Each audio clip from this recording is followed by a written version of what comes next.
All right, let's get into the Weekly Watch Report, where we talk about the things we watched this week. Weekly Watch Report on Monday, Weekly Watch Report on Monday, Weekly Watch Report on Monday, Weekly Watch Report on Monday. So I've been keeping up with How I Met Your Mother. I'm in the middle of season 3 right now. Nice. Still loving it, still entertained, and I will give it a B+. Great. I don't have much to add besides I'm still entertained. Now, here's the thing. My attention span has been shit when it comes to like long form TV shows right now. I don't know why. It's just been shit. And to combat that, we've just been picking a movie to watch every night. So it's like at least I'm putting my phone down for 2 hours to just focus on a movie that I know is going to, you know what I mean? Like it has an end. Yeah. Like, so we did a couple of coming of age movies. I talked about this on the last episode. Perks of Being a Wallflower, The Edge of 17, and The Spectacular Now. And then we did Don't Say Good Luck, which is the new movie with Sunny Sandler on Netflix. So Perks of Being a Wallflower, that is an A movie to me. I love that movie. It genuinely, if you were to ask me my top 5 favorite movies of all time, it might be in there. Wow. Like this movie really hits me deep. It really does. And I think if you haven't seen it, you should watch. I think it's a fantastic movie. The Edge of 17, I will give a B+. I thoroughly enjoyed most of it. Felt like it dragged on a bit, but I think Haley Steinfeld is incredible in this movie. And she really is such a great actress. And I think she does great in this. And yeah, I'll give that a B+. The Spectacular Now. Have you guys seen this film? This is Miles Teller, right? It's Miles Teller, Yeah. Shailene Yeah. Woodley, Brie Larson. Yes. When it came out, so not since then. Yeah. This movie is the most aggravating movie I have seen in quite some time. It's a movie you think you're going to love, but in the end, you end up hating because it's like there's no resolution really. It's Miles Teller is a drunk asshole with a big heart. He has a big heart, but he is unfortunately a 17-year-old alcoholic, which is very sad. And you know, I have so many questions, and I'd love to discuss this movie with somebody else who has watched recently. Because I feel like, and I'm probably going to be talking about the movie, no one's going to know what I'm talking about if you haven't watched it, but he ends up, I think, falling in love with Shailene Woodley's character, Amy. But every time he has a chance at maybe going back to his ex-girlfriend, he kind of still maybe thinks about taking that chance. So you're left wondering, does he really love Amy or does he want to get back with his ex-girlfriend? Mm-hmm. Because at any chance he could talk to his ex-girlfriend, he does that. He still tries to maybe hang out with her. And you fall for him and Amy and you think, oh my God, they're falling in love. And at times you're really like, he's really in love with her. He really loves Amy. And I believe he does. But at the same time, why is he always trying to go back to his ex-girlfriend? And then 17. No, but it's just, it's mind-boggling. Yeah. And Shailene Woodley's character, she gets hit by a car because of him. And then she's like, nah, let's not talk about it. They move through everything so quickly. They're like, let's not talk about it. Man, you made me get hit by a car. Let's not talk about it. Boom. I forgive you. And then she continues to play into his drinking, and that's never addressed. And he's always drinking and driving with no consequence besides Amy getting hit by a car. But that wasn't even really because of he kicked her out of the car, and that's why she got hit by the car. It's like, was there no consequences to the drinking and driving throughout the whole movie? I don't know. I was extremely frustrated watching this film. And by the end, I was because in the beginning, I'm like, oh my God, I'm falling in love with Sutter and Amy. Right. Like he's going to turn his life around for Amy. Yeah. And it's not until the final minutes of the movie that he breaks down crying with his mom, which I really believe is a very strong scene. And I actually think that it's one of the best scenes in the movie is him breaking down with his mom and his mom being like, you are not your dad. You have such a big heart, whatever. I do really love that scene. Then he shows up at Amy's school and we just don't know what happens. It's like kind of up to us. Like, does Amy Yeah. tell him to fuck off? Yeah. Or does she take him back? I don't know. I don't know what with Amy. It's hard to decide with Amy because she just let Sutter do whatever he wanted.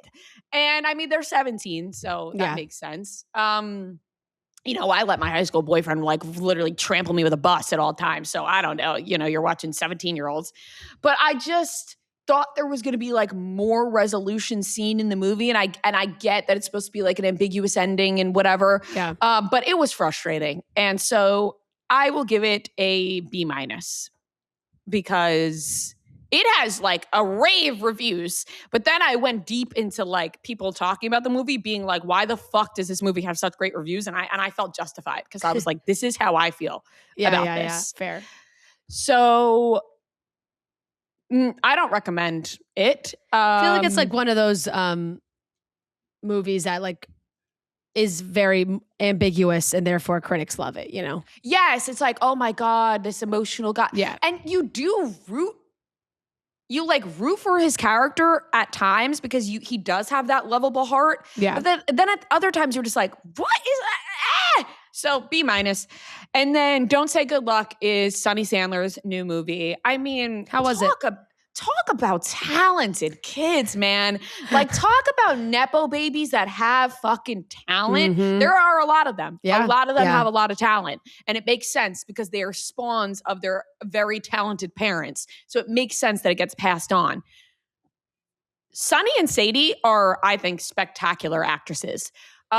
This movie, be prepared. You're gonna cry your eyes out. I thought I was gonna be. From the trailer alone, I was like, oh, this is a sobbing. I'm going to stop watching this. I thought this movie was gonna be a laugh a minute. No. I'm like, ah, Did you watch classic. the trailer? Nope. That's why. Didn't watch the trailer. Just pressed play. I said, Yeah. new Sonny Yep. Sandler movie. Yep, I'm yep, playing. yep, I yep. watch any movie these girls put out. Yeah. I watch Roommates. I watch the Bar Mitzvah movie. I'll watch any movie they put out because they're always good. Yes. This one was very good. It just was heart-wrenching. Yeah. And I love her. What's her name? The actress that plays her mom in this Okay. from Yellow well, Jackets. Yes. And she is in Perks of Being a Wallflower. Yes, she is. And Monica. yes, I want to say Lewinsky, but it's not. But Yeah. it's something similar. Hold on. 1 second. It is Melanie Melanie Linsky. Linsky. Wait, I don't, hold on. I think I'm saying the last name. Yeah, Melanie Linsky. So Yeah, Monica Lewinsky was close. Yep. Yes. Yeah, she's great. And their relationship in this movie just, you know, I don't want to spoil it because it just came out, but I will give this a B+. Yep. I thought it was great and really gets your, rips your heart. And that's all I got. Okay. I clocked a decent amount this week. I finished Ransom Canyon, so that was episode 7 and 8 that I had to finish. I was happy with the way one storyline ended, not happy with another. Let me set the stage for you here, and this is a spoiler, but I think it's okay at this point in time. It's been out for some time now. In season 1, it is revealed that the teenagers in this story, there's 2 couples. There's a couple, and that boy has a brother.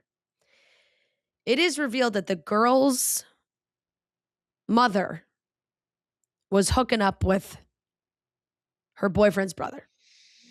Oh, okay. Yeah. Okay. It caused a lot of other issues that I don't need to get into right now. Season 2. Her mom is now in jail for other reasons. Lauren, the teenager, kisses Kit. Now all of a sudden she's like in love with Kit. Kit was kissing your mom. Like, it was just too much. I said, no. Have her have some drama somehow else. It doesn't need to be with her boyfriend's brother, because now we got a whole brother thing going on again, and I'm sick and tired of the brother thing. It's just happening nonstop. Mm-hmm. So whatever. Minka Kelly and Josh Duhamel. Happy where things were going for them, despite perhaps him not being the right choice. She had a very hot British man that wanted to marry her. She said no. So I'll give those last 2 episodes like a C. I really, I enjoy Ransom Canyon, but my God, did they lose me with the Lauren and Kit situation.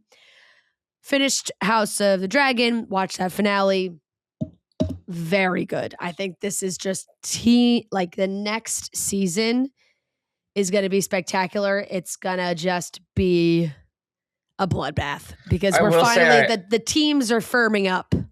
I fast forwarded. I went to the last episode. I haven't watched anything since episode 2 of that season, just because I wanted to see the battle scene in the finale. So like I'm completely out. Like I'm not watching the show, but great battle scene.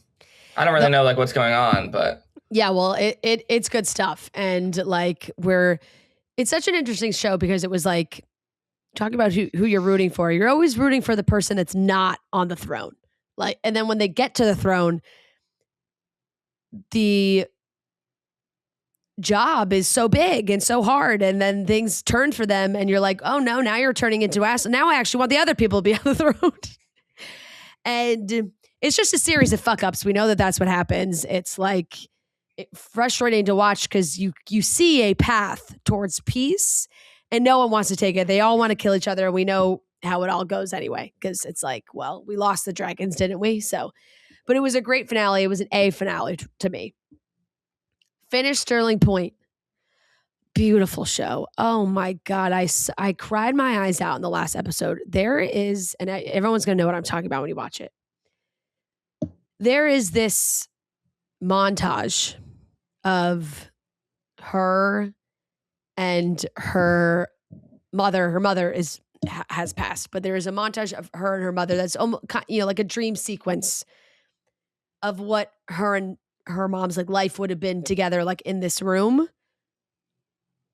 Waterworks to the end. Like, oh my God. I was sobbing. I was so. That's not right. Oh my God. It's not right.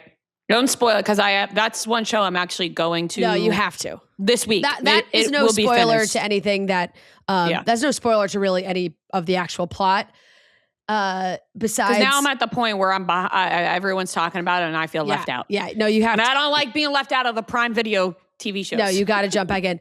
This show is everything Every Year After wanted to be. Like, talk about making a much better Canadian lake show. It is. I gotta get to one of these Canadian lakes, man. I mean, my God, they look gorgeous. It is stunning. I was thinking that the whole time. I was like, I gotta go to Muskoka. I was looking at Airbnbs. Yeah. I was like, oh shit.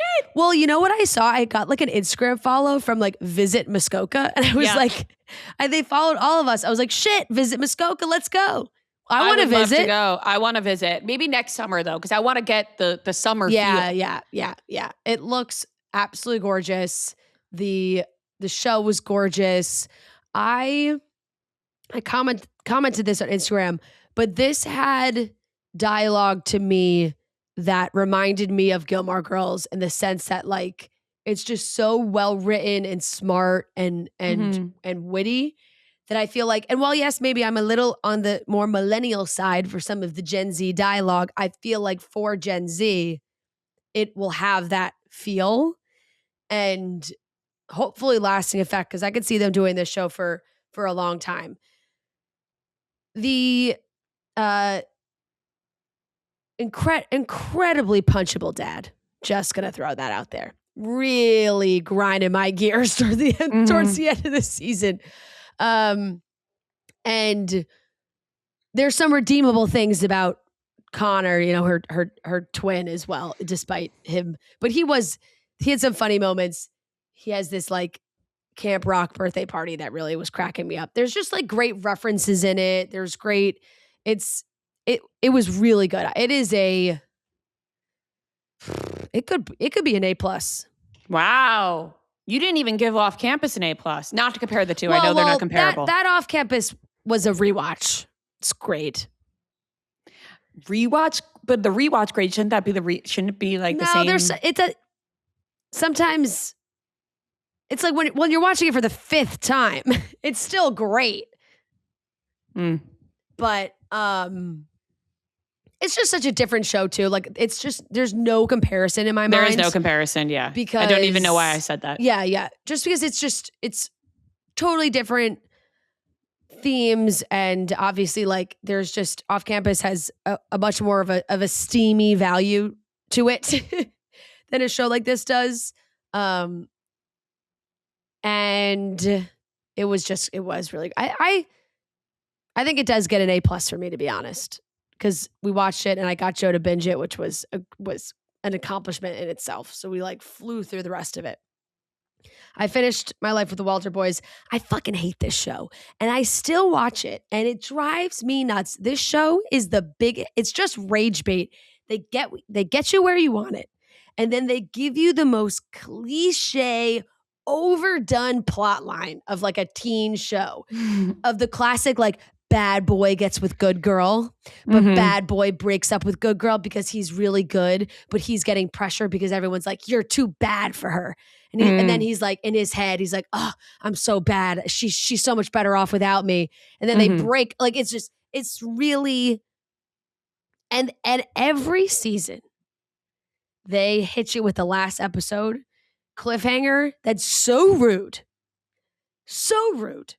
You're like, ugh. And they introduced some annoying characters in this season. Her Uncle Richard got fucking, all these shows I wanted to, a lot of punchable dads and uncles, like overbearing parents. And this uncle was driving me nuts too. Brings this little weasel Elliot into the mix. It's a guy that she knew in New York. And it really didn't go well for anybody. Like even Alex, the other brother that she dated and didn't end up with. Alex, you think things are finally maybe going to go well for him? Nope. No resolution in his storyline either. They just leave you on a giant cliffhanger. And I thought, oh my God, this fucking show, why do I keep watching it? And there'll be a season 4 and I'll watch, because they left season 3 with a major cliffhanger. No resolution for Jackie and Cole. So I'll be clocking in for my I'll be clocking in for My Life with the Walter Boys season 4, whenever the hell that comes out. Me and Gia watched Camp Rock 3. Tough. Yeah, I put it on for about 1 minute and said no. I'm not gonna lie. It's tough. Now, and here's the thing. Some of the songs were cute. And I don't know if it's just like the nostalgia factor. Like if I can't take my bias out of it from watching like Camp Rock and Camp Rock 2 being so formative. And in my mind, those are like good movies, which objectively I understand probably wouldn't be considered good movies. Don't you dare. However, like Mitchie and Shane Gray those two had chemistry, Joe Jonas and Demi Lovato. And I'm older now, and then you had this young generation coming in. I didn't feel it with these two. I didn't feel it. I think they've been in other stuff together. This is the class of Disney that I'm unfamiliar with, and I know that they're all like Descendants, Zombies, like everybody's in everything. A lot of them have been in stuff before.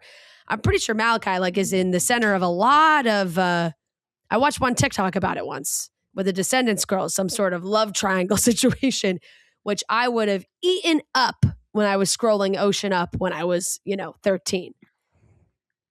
But it just didn't do it. I didn't really like the whole premise of it, to be honest. Like the auditioning to be Connect 3's opening act. I saw some TikToks that was cracking me up that was like, are Connect 3 even supposed to be brothers? And I thought back and I was like, wait, what a good point. Because I think at the first Camp Rock, I don't know if they ever like explicitly say we're brothers. And then Camp Rock 2, they definitely do. I feel like Camp Rock 2, they do. But that gave me a good giggle. And then here's the thing. I don't know if anybody's really going to care about Camp Rock 3 spoilers, but here it is, because we do know that Demi Lovato did make the surprise cameo. And I'm 31 years old, so like I'm not proud of this. they didn't have to ruin this for me. Like in my mind, Shane and Mitchie, endgame. They met at camp, they fell in love, they had beautiful children, they toured the world. Mm-hmm. You know? They give us this cameo and they're like, oh my God, nice to see you. It's been a while. And you're like, come on. Right. I totally agree. You It's just like, really? Stab me in the heart, you know? Yeah, And- that's and- fucked up. And I've seen so many TikTok comments, and they're probably girls my age, being like, no. Like, they still could have been together. I was like, no, please. No. Watch the scene over again. They're like, he's like, wow, I thought you were on tour. Like, oh, I thought you were on tour. If you're married, you're not saying, oh, I thought you were on tour. No, that's fucked up. It's They should over. It's not- over. They didn't make it. They didn't make it. That is fucked up. Why would they do that to us? You That know, ain't right. No. because they could have faked it. They could have. They could have faked it in some way. They Or- could have walked out together like, hey, we got married at this camp. Yeah. They could have given me something that I would have. And they were big on the callbacks. They used a lot of the same lines. Shane Gray for crying out loud. Demi says she's really good. You know, they threw a lot in there, Mm-hmm. which, you know, is appreciated to some extent. I saw one guy on TikTok too being like, I had such low expectations for the Jonas Brothers Disney Christmas movie. And then that like exceeded my expectations. And now I feel I'm in dangerous territory with Camp Rock 3, That's so fair. which is so fair. But you know, the Jonas Brothers aren't like leading this movie. It's for No. younger kids, and that's so fair. And I feel like for younger kids, it's cute. It has like the Disney themes, but it's just really I was like, damn, you couldn't have just let me live on thinking that those two lived happily ever after. Mm-hmm. It's Disney. Mm-hmm. Like, give me the fairy tale ending. Crazy thing to harp on, I know. No, I completely Yeah. agree with you. Joe and I watched The Invite. Fantastic. Thank God. Actually, Thank don't think that God. Joe has laughed so hard. He was belly laughing. I am so relieved because you guys texted us last night Yeah. being like, Joe is belly laughing. And then Joe was like, this is the best movie I've seen in some time. Yeah. And I am so happy that you guys agree because there has been so much discourse about this movie because it's now on streaming. So more Yeah. people have seen it. People are calling it like dark. Like this is like the drama. No. Emotional. Yes. Yeah. And there are themes that are obviously like heartbreaking Yeah. and whatever. Dark to me is like the drama. The Right, drama right. is dark. Right. That's dark comedy. That's dark. This is not dark as much as it is like sad. Yeah. or, Yeah. You know, Yeah, like yeah. I wouldn't consider it dark. And if anything, like fairly real, you know, I think that's what I saw people saying is like, oh, it was like shining a mirror on a lot of for a lot of people. And you're just like, well, that sounds like a you problem. Right. And that was a big thing where people are like, this Kevin made a video like this Yeah. should have came with a warning. Da, da, da. And I'm yeah. like, I left that movie being like, this was way funnier than I thought it was Yeah. gonna be. Like The movie I didn't was think about it like that at all. very Like, hilarious, I thought. it was so funny, and I thought it was just like an inside look to a couple's marriage. That's just like and a night that just takes a turn. that's not great. And And look, it's a depressing ending. Like that's fair, yeah, but it's like- not like no, dark. I think is not the word I'd describe this movie. no, I don't really think so either. And also, it's like it's a movie that you kind of know going in that it's not gonna have like some cookie cutter marriage storyline. Mm-hmm. But it's just so well acted. They are so good. Mm-hmm. Olivia Wilde is so good in this movie. Spectacular. She was cracking me up. Seth Rogen was hilarious. It's also just like the first time that she called him Joe and we realized his name was Joe. That just gave us another added laugh element to watching the movie. Penelope Cruz, fantastic. I mean, they're all so great. It's just so impressive with a movie with literally 4 people. That's it. And they just acted their ass off. And it was so smart and funny that you're just. I thought it was great, really fantastic. The Invite was. This is an A movie for sure. I guess do I need to grade Camp Rock 3? Like, Yeah. yeah. I'm giving it a D+ for destroying my dreams. Fair. Yeah. And D+.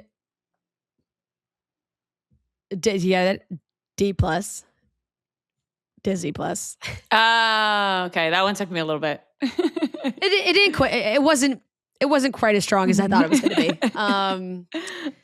And I am caught up on Dancing with the Stars Next Pro. Like I said, I've just been locked in on that. There's a new episode. It's always like in the beginning of the week, so hard to keep up with. I got to catch up on Lioness as well. Watch the first episode of Hard Knocks with the Seahawks. You know, we're a big Sam Darnold household. So that's always like fun to get on and get ready for football season. Episode 1, I'll give a C+. You know, I enjoy just like tossing Hard Knocks on and like doing other things, and it's just on in the background. And I want to say that is everything. I believe it is. Yes. Okay, I rewatched Blackberry, the movie Blackberry, because I didn't realize that director Matt Johnson directed the Anthony Bourdain movie Tony. So then that made me, and then Feidelberg like interviewed them, and then it made me want to go back and watch Blackberry. So that movie is just so good. I kind of forgot about that movie, but Glenn Howerton is just unreal and just a crazy story. But he's just such a good director. And I'll give that an A-. I watched the movie Pressure, which came out earlier this year. It's with Andrew Scott and Brendan Fraser. And it's about, when I've been telling people, oh, this movie's pretty good, and they're like, what's it about? And I say the weather on D-Day. They're like, that doesn't sound that interesting. But it actually is. And it's like a really short movie. It's like an hour and a half. But a story that I never knew, which was that the weather on D-Day was very important, obviously, when you think about it. But that the meteorologists who were like determining whether they went or not was very interesting. So I'll give that a B. Honestly, like Andrew Scott's amazing in everything he does. I can't say I was like blown away by Brendan Fraser was playing Dwight Eisenhower, and I was like, he didn't really like blow me away as an actor. Yeah, that's fair. I'll give it a B. I rewatched Moneyball for the first time because it's leaving soon. It's leaving soon. That's why. Because now it's scrolling Netflix, and it was like it had the leaving soon go. I better watch this. Get one last watch in there. Yeah, that actually does. Before it's just on another streaming service. Yeah, that does work on me though, because I'm like, I should get this in now. But that's just like an all-time movie for me. That was on my top 30 when I did that last year. But that's just an A+, like just incredible. And then I watched Backrooms last night finally. Ooh, how was it? It was, I don't even know how to describe it really. Like it was, I was kind of locked in during it. I didn't really like love the ending that much. I don't want to spoil anything. And I'm gonna I always screw up the pronunciation of his name, Chiwetel, but he's an incredible actor. Yeah, he's amazing. So like, he's carrying this movie, like his performance. Another very young director. Yeah, I mean he's 20, which is crazy. And also like the set itself is like crazy. Like when you're watching it, you're like, how did they do this? Like all these different rooms. And it was like creepy, definitely, but I didn't love it, if I'm being honest. Like, because I knew that it was like Backrooms Obsession, like that was the discussion for a while, and it's like they came out around a very similar time too. So. Yeah, it wasn't the like when you obsessionated, you were just like speechless, like you couldn't stop thinking about it. This I was like, oh, like that was weird, but like I haven't even thought about it since. I'm like, I don't know. I'll give it a B-, because like there were parts that were really cool, and the acting was great, but I think just not a movie for me. So, Mm-hmm. but yeah, that's all I got. So I will say I'm going to see La La Land in theaters this week, which I'm excited about because it's back in Ooh, theaters for the 10 year. Yeah. So honestly, Rhea, this is your time. It's Hey, only you there for a never few know. days, so You never know. well, I'm this a would be little the time. booked this week, but maybe this weekend I'll watch it I on TV. think I don't think it might still be in theaters this weekend, but it's literally only like a few days, I think. Yeah, I got plans, but maybe I will put it on TV in honor of the 10-year Yeah, you anniversary. should. That wraps up everything we watched.